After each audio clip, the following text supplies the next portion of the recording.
السلام عليكم. تعالوا نشوف وجبة الغداء اليوم كانت عاملة ازاي. وجبتنا كيتو دايت لو كارب مرضى السكري.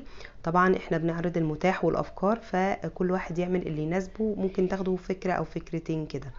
انا عندي على مقلاة غير لاصقة بمعلقة من الزبدة او السمنة، نزلت بيه قطعية لحمة. هي جايه لي كده متقطعة استراجانوف، تقدروا تجيبوها كده او تقطعوها في البيت. نزلت طبعا بيها بمعلقه سمنه وعلى نار عاليه، وبعدين بدون تقليب كتير. بعد كده نزلت بفصين بس من الثوم المفرومين، وهسيبها بقى، هقلل النار شويه على نار متوسطه لحد ما اللحمه دي تستوي وتتشرب الميه خالص وتبقى بالشكل ده. عندي بعد كده مشروم انا مقطعاه، طبعا مسحاه ومقطعاه، ونزلت بشويه من المشروم، شويه من الفلفل الرومي. ممكن فلفل رومي يفضل كمان يكون الوان احمر واصفر كده، يبقى حلو جدا ولايق مع الوصفه بتاعتنا دي.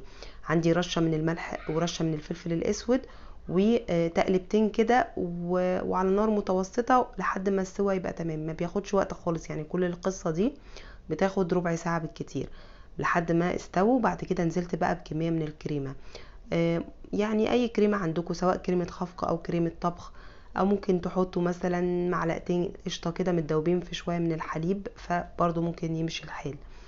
تمام. بسيبها بقى تاخد غلوتين مع الاسترجانوف بتاعتنا، وده هيبقى طبق الاسترجانوف بالمشروم والكريمه، غلوتين بس وبعدين بقفل.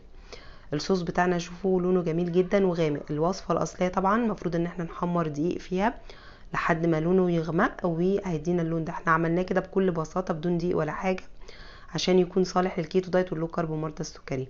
بقيت وجبه الغداء بتاعتنا انا نزلت بيه الزهر او القرنبيط، طبعا وشرحته في وصفه قبل كده. وعندي سلطه خضراء، بقدونس، طماطم، شويه من البصل الجوانح، متبلاهم بليمون، وتبلت السلطه في الاخر بليمون وزيت زيتون. تمام.